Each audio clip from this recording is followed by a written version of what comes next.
दोस्तों, आप देख रहे हैं सरल न्यूज, भारत का सबसे सर्वाधिक खबरों वाला चैनल जो आपको देता है देश विदेश की सच्ची खबरें सबसे पहले सरल न्यूज पर मिलती हैं। आइए आगे बढ़ते हैं आज की मुख्य खबर की ओर। भारतीय जनता पार्टी दिल्ली प्रदेश हमेशा से आम आदमी पार्टी की भ्रष्टाचारी नीतियों का विरोध करती रही और आज का दिन आम आदमी पार्टी और उनकी सरकार के भ्रष्टाचार के लिए बहुत ही निर्णायक दिन है।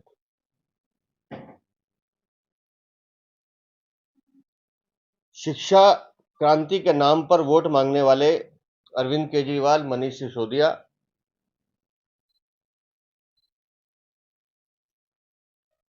के काले कारनामों को कई बार हमने उजागर किया है, लेकिन आज जब भ्रष्टाचार निरोधक शाखा ने शिक्षा एवं शिक्षा सुधार के नाम पर क्लासरूम के निर्माण में घोटाला करने पर आम आदमी पार्टी की सरकार में उप मुख्यमंत्री रहे मनीष सिसोदिया और जेल में मसाज कराने वाले मंत्री सत्येंद्र जैन के खिलाफ एफआईआर दर्ज की है। हमारी एक मांग ये भी है कि मनीष सिसोदिया, सत्येंद्र जैन के साथ साथ anti corruption branch Arvind Kejriwal की भूमिका की भी जांच करे। लगातार जब से आम आदमी पार्टी की सरकार बनी थी 2015 में अरविंद केजरीवाल जब सत्ता में आए, उन्होंने तब से कैसे भ्रष्टाचार करना है उसकी नींव रखनी शुरू कर दी थी कि हर विभाग में मुझे इतना इतना इतना भ्रष्टाचार करना है। तो उसका उन्होंने फाउंडेशन स्टोन रखना शुरू किया कि हाउ टू मेक मनी। 2015-16 में 12,748 क्लासरूम बनाने के लिए अरविंद केजरीवाल ने 2,982 करोड़ का बजट आवंटित किया। अब आप 2,982 करोड़ को अगर मल्टीप्लाई करोगे 12,748 से, तो इसका मतलब सीधा था कि एक कमरे की कीमत 24,86,000 रुपए दिए गए, जबकि सीपीडब्ल्यूडी का जो मैनुअल है सरकारी, उसके हिसाब से एक स्कूल के कमरे की लागत 5 लाख रुपए से ज्यादा नहीं होनी चाहिए। और जब यह हुआ तभी हमारे उस समय के तत्कालीन अध्यक्ष उन्होंने आवाज उठाई और हमारे 3 साथी जो पदाधिकारी थे, हरीश खुराना, कपिल मिश्रा और नीलकांत बख्शी, उन्होंने एंटी करप्शन ब्रांच में इसकी शिकायत दर्ज कराई।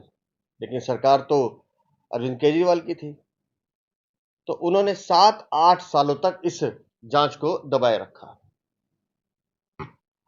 और लेकिन लगातार भारतीय जनता पार्टी संघर्ष करती रही, अपनी आवाज उठाती रही, शिकायत दर्ज की गई और सीवीसी की रिपोर्ट के अनुसार भी इस पूरे घोटाले में लगभग 2,000 करोड़ का घोटाला नजर आता है।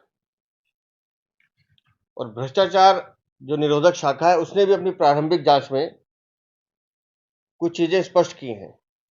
जानबूझकर 999 करोड़ से ज्यादा के ठेके टुकड़ों में बांट के दिए गए ताकि टेंडर ना करना पड़े, कैबिनेट से अप्रूवल ना लेनी पड़े, उसकी फाइल एलजी के पास ना जाए, अप्रूवल ना लेनी पड़े, उस हिसाब से टेंडर किए गए और एक ही ठेकेदार को बार बार वो ठेके दिए गए।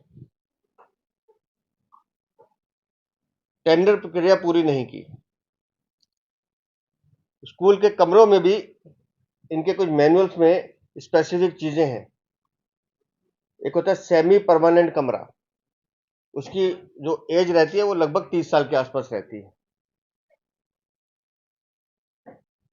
लेकिन और एक होता है परमानेंट कमरा जिसकी एज 75 ईयर्स के आसपास होती है। इन्होंने जो ठेके दिए, पैसे तो चार्ज किए परमानेंट कमरों वाले और दिए सेमी परमानेंट, उसमें परमानेंट कमरे में जो सेमी परमानेंट कमरे होते हैं। 2022-23 में जो चीफ टेक्निकल एग्जामिनर थे, उन्होंने भी अपनी एक रिपोर्ट क्लासरूम घोटाले पे केजरीवाल को सौंप दी थी कि भाई इसमें ऐसे ऐसे घोटाला हुआ है, लेकिन केजरीवाल उस रिपोर्ट को दबा के बैठ गए। भारतीय जनता पार्टी की मांग करती है कि मनीष सिसोदिया और सत्येंद्र जैन पे तो एफआईआर दर्ज हुई है, अरविंद केजरीवाल की भूमिका की भी जांच की जाए और इस जांच को तेजी से आगे बढ़ाया जाए और इन दोषियों को, जिन्होंने जनता के साथ विश्वासघात किया है और जनता के साथ विश्वासघात के साथ साथ बच्चों के भविष्य के साथ भी अपराध किया है, इनके खिलाफ कड़ी से कड़ी कार्रवाई होनी चाहिए।